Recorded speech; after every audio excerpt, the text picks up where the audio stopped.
There is one research book that rules them all. In fact, this is actually the book that people use to create the research books that you're often finding in behavior analysis programs.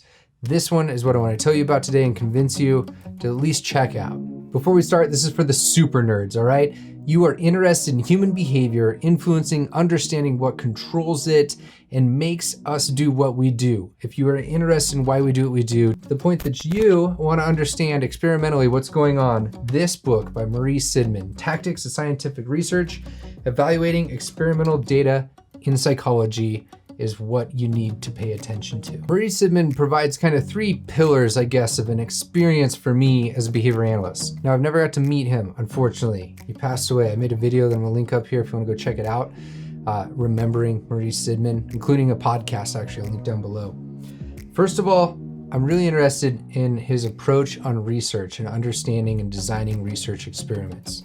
Second of all, he created stimulus equivalence. Stimulus equivalence, I'll link down below, a theory trying to understand how we relate objects, which the belief is that relating is the power of thinking. That is, it's how language works. And lastly, he's extremely huge on areas of just humanity, dignity, and really making sure that at the end of the day that we always have our end consumer in sight. Who is needing behavioral and mental health services, and are we really helping them out? Which brings me back to Tactics of Scientific Research. We're gonna go through the table of contents, talk about some of the differences between other research books. So first of all, this book is old, 1960. Still relevant, I promise you. What is that? 60 years later. Still relevant. It's kind of crazy to think that my favorite behavior analysis book, like if I had to take a backpack and all my belongings, I'd bring a camera and this book. I think those are one of my two prized possessions I'd be bringing with me. This thing is unbelievable. We'll peek inside here to what you'll be getting. There's 4 distinct parts. Guidepost for evaluation. That is, setting the stage for why experimental data is valuable and the reliability and generality of data. That is, what are we getting out of it? How much can we trust in it? Next one is replication. There's different ways to replicate experiments. The amount of replication is a big thing in not only psychology, but science in general.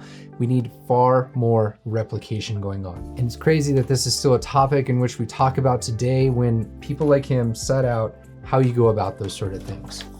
Part 3 is on variability. Intrinsic versus imposed variability, and variability as a scientific and an engineering problem. This is really what I think most people are interested with human behavior. Behavior's variability and selection by consequences. That is, how do we get more or less of a behavior and influence it to happen at a certain frequency, rate, things like that. But none of that's really valuable without being able to put in some sort of experimental design. And this is where behavior analysis is typically, nowadays, presently, taught as what I like to describe as like these cookie cutter approaches. People are taught different research designs. We'll get into one in just a minute, but they're taught that these research designs are, I don't know, there's only so many, and then you have to learn which one has strengths, weaknesses, how you would engage in them. But Sidman did this differently. In fact, the people that wrote those books learned from Sidman too. This is the value of this book. Note here, there's no withdrawal, there's no reversal designs, there's none of that multi-element stuff that you'll see in single subject case analysis, even though that's what he's talking about. What you have here is some of the key components that are built into each of those. So each of those single subject designs have steady state, transition states, different control techniques that allow you to learn and extrapolate from the research experiment. So let's see what I mean by this. Let's take what's typically taught in a behavior analysis program these days. You're gonna have someone maybe present something to you like this, where they're gonna say, hey, we had an A condition. So this is our time across the bottom, typically, or it should be. We're gonna call this like a rate. Think a total number over a period of time as well. Now, you'll start with something like a baseline. This baseline will be how often the behavior is occurring. So let's say you have something like this. You have a client that wants to engage in more behavior. So there's very little going on here. You implement some sort of change. That is, there's a change from the A phase to the B phase. We see what happens. Lo and behold, it goes up to a higher level. Let's just, for the sake of conversation, say that this is significant, it's important, that's the level that they wanted to be at. This could be they're reading a certain number of pages of books, certain praise statements they're saying to their child or their students. This could be the number of conversations they're having with their spouse per week. Anything that they want to increase potentially, imagine that here. Now, if you go back to the previous phase, this would be a way to test whether or not this intervention with a little bit more certainty was actually causing that behavior change. You'd see what happens. Let's say that we see a decrease back down to these levels, all right?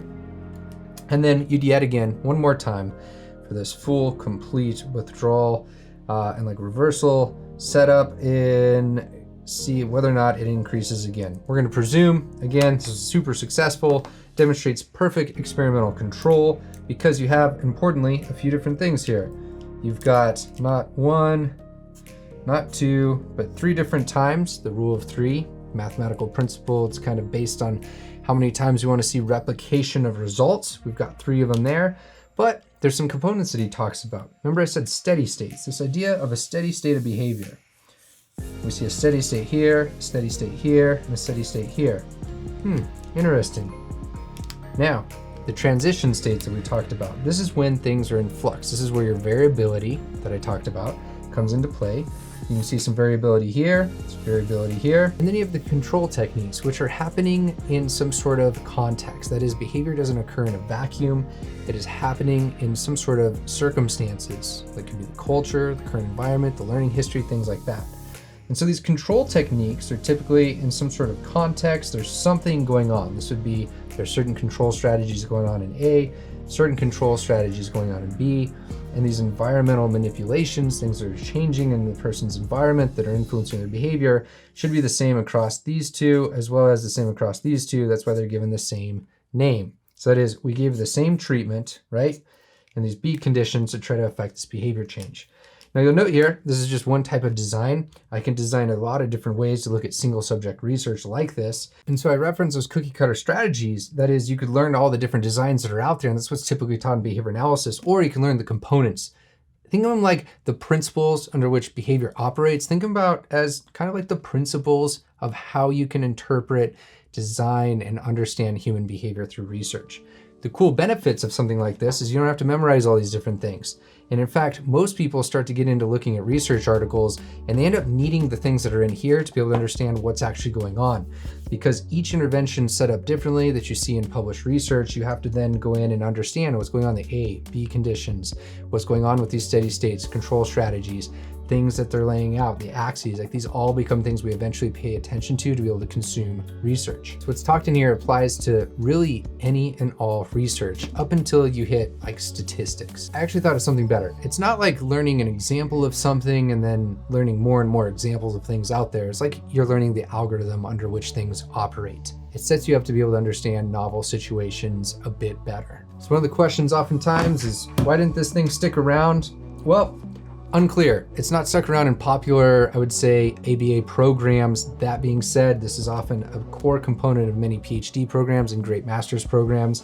It's just not valued as much as it should be. It's kind of how cultural things go sometimes. They get lost, mainly because, well, 60 years old, but it doesn't mean it's out of date, nor valuable. It's available on paperback. I'm gonna link it down below. I'm sure you can dig around and find a PDF online somewhere since it's so old.